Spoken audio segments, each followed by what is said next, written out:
Clarita's hometown station, AM 1220, KHTS, and joining me in studio, some very special guests in studio, Joanne Loewy and Remo from Remo Drums. How are you, my friend? Fine. I haven't seen you since the Rock the Rhythm. Hey, that was a wonderful day. That was fun. Wasn't it? That was a ton of fun, heading out there to COC and doing that. Yes, we got to do it again. Yeah, certainly, and we got to break that record. Let's just keep breaking records. Well, thank you. We'll give it a try. Yeah, let's keep doing it. Yeah. But Joanne Loewy is joining me in studio, and she is, what is your title exactly? I'm the director of music therapy at the Louis Armstrong Center for Music and Medicine. Okay, and so music and medicine. So, let's first talk about this, John. You've recently you had something published in the Pediatrics Journal, and the article is "The Effects of Music Therapy on Vital Signs, Feeding, and Sleep in Premature Infants." That's right. That's the right title, right? It's long, but yes, correct. Okay.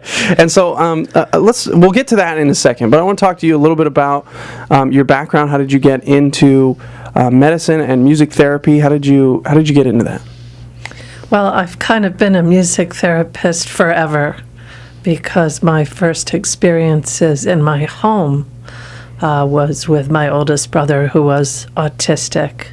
And he didn't speak, but he moved around a lot and made a lot of sounds. And I noticed that he would communicate through sounds, vocalizations. And so I started very early as I can remember, knowing that music and improvisation had an important message between people. Fantastic. And did you go to school for this? Or is it just something? I think you did go to school for this, right? Did you? What type of school did you have? Well, in high school, I created a individualized study called music therapy. I didn't know it was a field yet, and I worked with autistic kids at a nearby school to my high school. And then I found out after doing music ed and special ed after college that there were full-fledged programs. And so I did my master's and my doctorate at NYU. Okay, excellent. And how did you get involved in, so obviously you got involved with you say your brother was autistic, right? Yes. And did you want to work with infants, or what did you want to do? I started out working with autistic children. And then after I did my master's, I became ill, and I was in a hospital for 3 months. And during that 3-month time, I volunteered on pediatrics, and it made the stay shorter. And I saw amazing things happen when we used music with different ailments and illness. So it wasn't just singing song for the kids, but we could actually change things like their ability to void, to go to the bathroom. After drumming, kids that hadn't voided or adults on catheters could actually go to the bathroom on their own. I found that blood flow could change using instruments with flow. I mean, it's logical if you think about the body. Our body is a symphony of sounds that are integrating and coordinating at one given moment. First thing a doctor does when they examine you is listen to your heartbeat. That's your internal drum. So it changed my life, those 3 months in the hospital. And when I left, I never went back to my job with autistic children. I wrote a grant, and the grant was for 1 year. It was renewed for 10 years. Now I've been there 20 years, and we've been able to kind of grow the field of music and medicine in important ways and in important areas. And one of the most significant has been our work with live music and premature infants.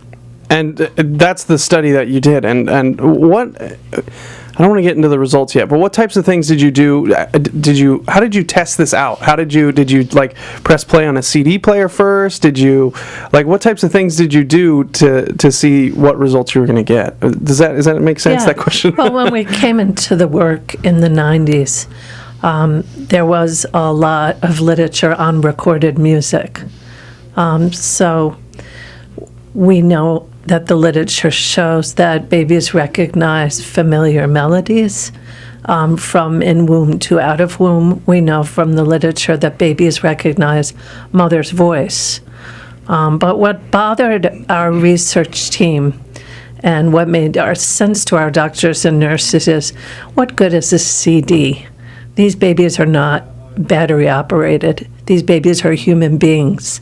And in fact, when they're in the womb, they're meant to calibrate and entrain with a live rhythm of mother's heartbeat, a live whooshing that's activated by life energy in the womb. So the first thing that we sought to really understand better than had been proven in the literature was what particular melodies are important to parents and families, and how could the parents continue their care from being in the hospital to in the home. So the Song of Kin is something that we developed through another research project, but that's one of the interventions, and that says that the most sacred, important music is the one from your heritage, from your mother's mother that's passed down. It may be unknown, or it may be your wedding song, or it may be your high school graduation song. So each group of parents, we develop with them through music psychotherapy their Song of Kin. The second intervention of critical importance was to offer them some kind of sound that would be in the womb. Because parents will not readily put their babies next to their heart and just start breathing. They don't understand the significance of breath.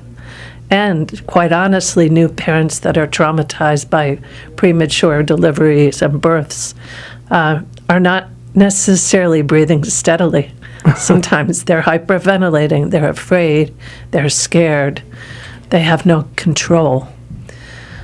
So when we found the ocean disk, it was a way for us to externalize what had been so important for them to have with their baby in the womb. And by showing how to entrain is the word we use in music therapy. That means we match the rhythm and flow of the breathing of the baby. Then we see the baby respond, not only physiologically, but emotionally. We see the baby turn towards the parent. We see the parent relaxed because we're providing the womb sounds that they know the baby should have. And then the third element is the Gato box, which is supposed to replicate the heartbeat. It's not a complicated rhythm. It's a steady rhythm. As human beings, we're always following rhythms from birth to death. You could say that we're calibrating our heart with the outside external clock. We're working in frames of rhythm all the time. So to show parents the importance of the heartbeat, we do this with the Gato box, and we calibrate it with the baby's vitals. And then we do teach the parents to hold the baby over the heart, so they'll hear that live rhythm. But we also can make an incentive and a purposeful live rhythm in the moment. So this is what we really wanted to study. We piloted it for about 10 years. Yeah. And then we made a study of it. Yeah, that's fantastic. I got to do traffic real quick, so I'm going to do traffic, and then we're going to take a break. It's okay. That's okay. No, that's fine. I'm going to do traffic. We're going to take a break. Joanne Loewy, she did if you can go on to Remo's website, if you just go to remo.com, and there's a portal for it, for all of her research that she did. It's the effects of music therapy on vital signs, feeding, and sleep in premature infants. We're going to talk about the results coming up next, some of the results that we saw with that. And I think AM 1220 KHTS. Santa Clarita's hometown station, AM 1220 KHTS. Make sure you go to hometownstation.com for all the latest and greatest in the Santa Clarita Valley. And joining me in studio, I have Joanne Loewy. Really excited to have you in here. You flew all the way to New York just to be on my show, right? Is that Yeah, I flew here from New York to come tell you about this important work. And really cool article, The Effects of Music Therapy on Vital Signs, Feeding, and Sleep in Premature Infants. So we got a little bit of your background and how you got involved in this therapy for infants, premature infants, and I want to talk about some of the results. We have the drum here also. We'll get to that in just a second. Remo's going to hold on to the drum, and so we'll get to that. Yes, I am. We'll get to that in just a second. And, it's a disc. Yes. Oh, excuse me. We can talk about that. Yeah. Do you want to talk about that now, or Yes, let's talk we about that can. now. It's an antique instrument, actually, and we have been making it for over 25 years. No kidding. And we always called it an ocean drum because it basically, the way we had made it, it replicated to some degree the ocean sound, which I would demonstrate later. Is that Joni, in her analyzing sound and what could mimic, what could replicate, we made changes in it. Then the medical profession doesn't want to call it a drum. Okay, they're not ready to use a tool that's called the drum. It's a little far out, so they call it a disc. So now the ingredients that we have here that produce what it does, that is referred to as a lullaby ocean disc. Lullaby ocean disc. Mm-hmm. Okay, and so the lullaby ocean disc. I want to talk about this first, since we got Remo on the mic. How did you get involved in all this? I've been involved in music therapy for over 25 years. And I've enjoyed the work very much. I'm part. My wife's a physician. My son is a physician. So we're in the caregiving business. Yeah, no kidding. I mean, that's basically what we do. And I find that the relationship of music to the human condition really does work. And I guess that's our job. The message is how effective can we be in convincing the public in general that there is a profound connection, and it is profound. So that's where we are. And so I am now in the life enhancement business, is basically what we do. And we're very grateful to people like Joanne here that has begun to utilize some of the instruments that we make as tools of the trade, so to speak. And let's talk about that profound connection. And talk to me about some of the results that you found with this study specifically. What type of things? Was it immediate? Did the infants absolutely just right away? Did they improve? Well, first of all, getting in the NICU was difficult. Oh, okay. Because nurses and doctors are very concerned about overstimulation. Okay. And it used to be thought that keeping a baby in an incubator enclosed to let the baby eat and sleep and void, that would help cell growth, and that was best practice. But what we're learning now through research is that brain development's occurring, and that quiet alert state prolonged can enhance brain neural pathways for babies. So the ability to use sound in a way that is scientifically proven can change a baby's quiet alert state to become more alert. It can change a baby's sleep patterns. From this study, we saw that the ocean disc enhanced sleep patterns. Sleep is in a surge in medicine right now. If you went in hospitals 10 years ago, you wouldn't see sleep clinics. In most progressive teaching hospitals today, you have units now devoted to sleep. We all know a sleeping baby is easier to take care of, and you moms out there probably love when your babies are sleeping because you can get things done. But in the medical world, sleep serves a vital function. So to be able to use this ocean disc, which I'll point out, we're joking about a drum in the NICU, but this disc Remo built differently than the ocean drum. The ocean drum has a little more snare to it. This is a quieter sound.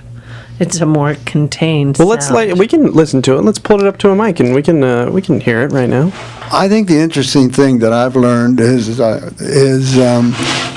Joanne is showing us the rhythm of the sound compared to the ocean sound I played for you, that why this cannot be on a CD that you merely play.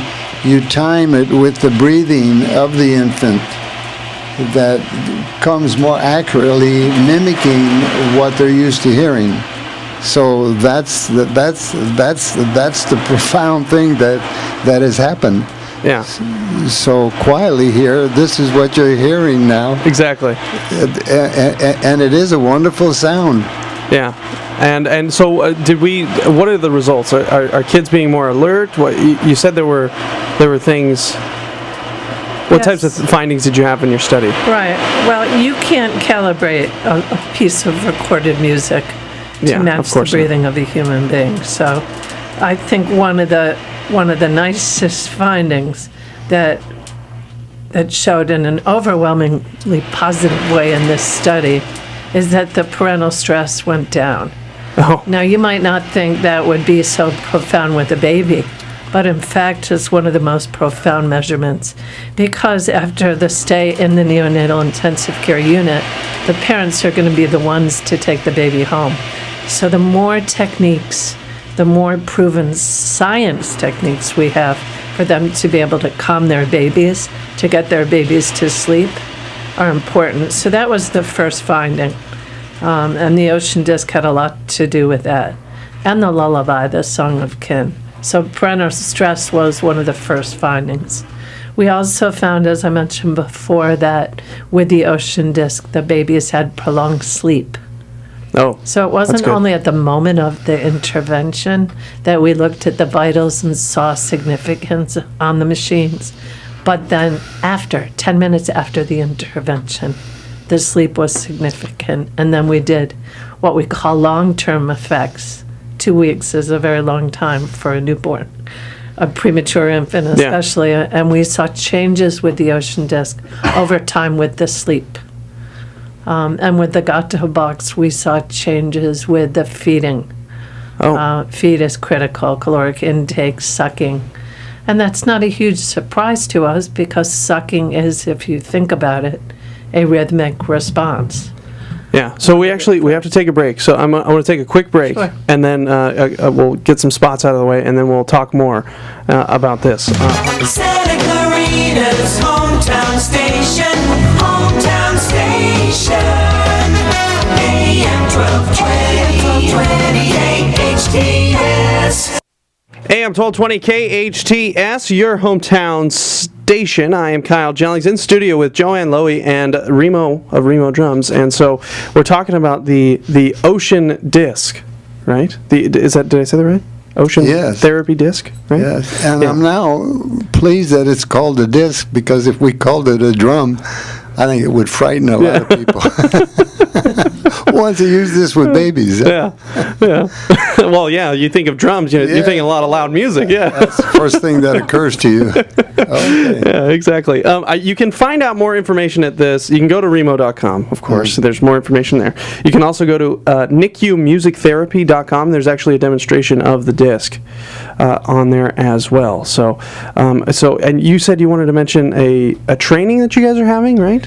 Well, yes, now that the research has shown, importantly, the effects of these different elements of music, we've been developing, with support from Remo over the past couple years, a way in which we are going to have advanced training for music therapists, so that people don't just take these instruments and start Just playing doing, them. yeah. That it really is a subtle way and an important learning for exactly how to use them, not just with the babies in the moment, to be able to reflect and calibrate with the breathing, but also what breathing vital numbers are you looking for instance? How do you work with parents, mothers, and fathers to develop a song of kin? What significance will the Gato box have rhythmically for the heartbeat? What heartbeat is too high? Do you want varying heartbeats? Do you want heart rate variability? These are important questions. And so that the training that we're developing actually is in conjunction with groups of music therapists around the globe in 9 different countries, and we're developing a syllabus and also a compendium of writing. So we're excited about that. It's called First Sounds, Rhythm, Breath, and Lullaby. First Sounds, Rhythm, Breath, and Lullaby. So that's a awesome thing that you're doing, and that's fantastic. I think it's so awesome that because there's always been that perception of that we need to quarantine this, that we need to have no sound, no nothing. They need to stay in the incubator, and they need to just stay in there and be safe from all the elements. But your findings are showing that, you know, stimulation in music and how wonderful music is for infants, especially premature ones. So yeah, not just any music, but actually the elements. Each element of the music has been critical. Absolutely. Well, actually, the instrument itself, the way Joni has now designed it, permits it to be actually a household item that you have, that you play around with. And Adam Phillipson, that was here, raised his young baby playing the disc to help induce sleeping in the baby. So here we go. That's the exact opposite of what a drum would do, right? That's funny. Yeah, that's funny. Yeah, we now make tranquilizers. Well, funny. you know, there's a phenomenon in the suburbs that I noticed when my kids were growing up. You'd go to a dinner party at someone's house, and the kids would be upstairs screaming, you know, the babies. And so lots of times the parents would bring the babies downstairs and say, wait a minute, we'll be right back. Put the babies in the car and drive around the block, and then the baby's asleep. Yep. And you think, what is a car? It's actually motion, the motion they might feel in the womb, motion that holds their crying. So here we don't have to put the babies in a car, we just begin. It's right there. That's fantastic. Awesome stuff going on. Remo.com or NICUmusictherapy.com. Did I mention everything? Do I need to mention anything else? No, I think you've covered it very well. I think Thank we did you. it. Okay, thank you guys. Thank you for what you're doing. This is wonderful. I think it's absolutely wonderful, this study. And there it is. We'll go out to the sounds of the ocean disc. Wake me up when you're ready. Exactly. Thank you guys. Appreciate it, and appreciate all that you're doing. It's fantastic. AM 1220 KHTS, your hometown station. You can find out more. We're going to post this video on our YouTube channel as well, and so you'll be able to get more information on the ocean disc and the premature infant study going on now.